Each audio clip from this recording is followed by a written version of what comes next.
گودی تعلیم کے ماحول کے اندر ہوگی، جب گودی سنوری ہوئی ہوگی تو پھر ہوگا کیا؟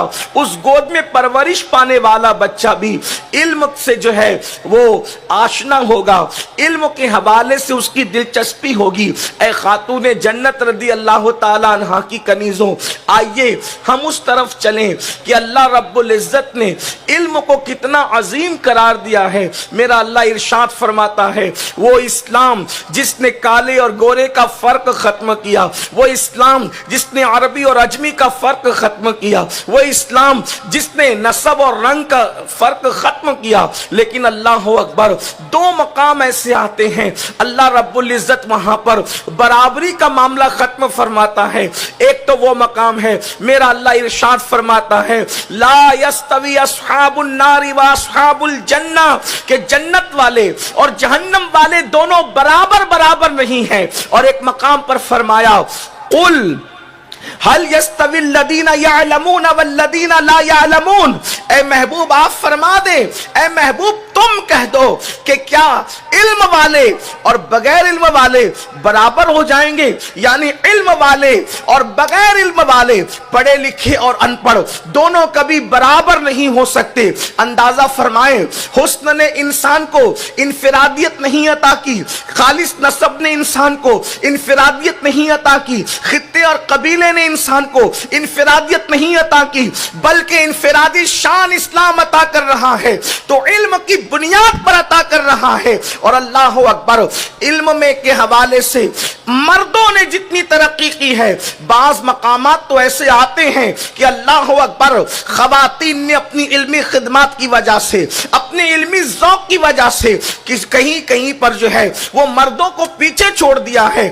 آئیے اللہ اکبر، اللہ اللہ، ایک خاتون کا نام تاریخ میں آتا ہے جن کو اللہ اکبر بنت سیرین کے نام سے لوگ جانتے ہیں۔ اللہ اکبر، حضرت سیدنا محمد ابن سیرین کی بہن ہے۔ محدثین اور فقہا لکھتے ہیں کہ بنت سیرین کی شان یہ ہے کہ محمد ابن سیرین اور امام حسن بصری جیسے لوگوں سے یہ خاتون علم میں آگے تھی۔ اللہ تبارک و تعالیٰ نے ان کو علم کا اتنا ملکہ عطا فرمایا تھا کہ ایسے عظیم جلیل القدر ہستیوں سے بھی یہ خاتون علمی معاملے میں آگے بڑھ گئی تھی۔ اللہ اکبر، اے خاتون جنت رضی اللہ تعالیٰ عنہ کی کنیزوں، آئیے ذرا دیکھیں علم کے معاملے کے اندر خواتین نے کیا کردار ادا کیا ہے۔ آج خواتین کا ذوق یہ بن چکا ہے، ان کی پوری دلچسپی یا تو زیورات میں ہے، یا تو اچھے کپڑوں میں ہے، یا تو گناہوں کے اندر ہے، یا تو برائیوں کے اندر ہے۔ اے خاتون جنت کی کنیزوں، کتنا تابناک ہے ہمارا ماضی، اللہ اکبر، کتنا درخشندہ ہے ہمارا ماضی، کتنا خوبصورت ہے ہمارا ماضی، اللہ اکبر۔ آئیے علم کے حوالے سے خواتین کا کارنامہ کیا ہے، ان کا علمی ذوق کیا ہے، ان کی علمی خدمات کیا ہے۔ اگر ہم سب سے پہلے نمبر پر کسی کا علمی ذوق پیش کر سکتے ہیں تو رسول پاک صاحب لولاک سیاح افلاک مصطفیٰ جان رحمت کی بڑی چہیتی زوجہ ام المومنین سیدہ خدیجہ الکبریٰ رضی اللہ تعالی عنہ، اللہ اکبر، اسلام قبول کرنے سے پہلے بلکہ اللہ کے رسول صلی اللہ علیہ وآلہ وسلم کے نکاح میں آنے سے پہلے آپ نے اپنے چچا زاد حضرت ورقہ ابن نوفل سے علم حاصل فرمایا۔ آپ اپنے زمانے کی بڑی عظیم شاعرہ بھی ہیں اور اللہ تبارک و تعالیٰ نے آپ کو بڑا علم بھی عطا کیا تھا۔ جب پہلی وحی کے نزول کے بعد اللہ کے رسول صلی اللہ علیہ وآلہ وسلم حرا سے اتر کر جب اپنے کاشانہ اقدس کی طرف تشریف لاتے ہیں اور اللہ کے رسول فرماتے ہیں زملونی زملونی، مجھے کمبل اڑاؤ کمبل اڑاؤ، اس وقت اللہ کے رسول صلی اللہ علیہ وآلہ وسلم نے جو فرمایا تھا کہ مجھے اپنی جان کا خطرہ ہے، اس وقت سیدہ خدیجہ جو تسلی آمیز جملے کہنے کے بعد اللہ اکبر جو دلیل پیش فرماتی ہے، آج بھی احادیث کے اندر وہ انمٹ نقوش کے طور پر وہ آج بھی کتابوں کے اندر جگمگاتے نظر آ رہے ہیں۔ اے خاتون جنت رضی اللہ تعالیٰ عنہ کی کنیزوں، کیا آپ نے نہیں فرمایا تھا کہ آپ صلہ رحمی کرتے ہیں، آپ جو ہے وہ یتیموں کا بوجھ اٹھاتے ہیں، آپ بیواؤں کی خبرگیری کرتے ہیں، آپ مہمان نوازی کرتے ہیں؟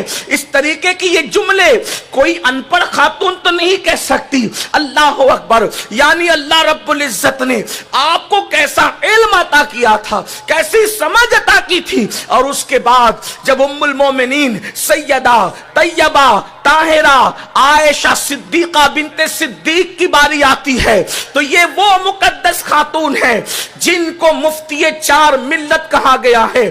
اللہ اکبر. سیدہ عائشہ صدیقہ رضی اللہ تعالیٰ عنہ جن کے بستر پر قرآن نازل ہوتا ہے, اور اللہ اکبر ان کے بارے میں محدثین اور فقہا نے لکھا ہے کہ آپ مجتہد صحابیات میں سے تھی. آپ علم کے معاملے میں درجہ اجتہاد کو پہنچی ہوئی تھی. اللہ رب العزت نے کیا علم عطا کیا تھا. اللہ کے رسول صلی اللہ علیہ وآلہ وسلم سے بغیر کسی واسطے کے آپ نے ڈائریکٹ علم حاصل کیا, اور علم حاصل کرنے کے بعد آپ نے 50 سال تک کے امت کی رہنمائی فرمائی. بلکہ علماء فرماتے ہیں نصف دین ام المومنین سیدہ عائشہ صدیقہ سے ملا ہے.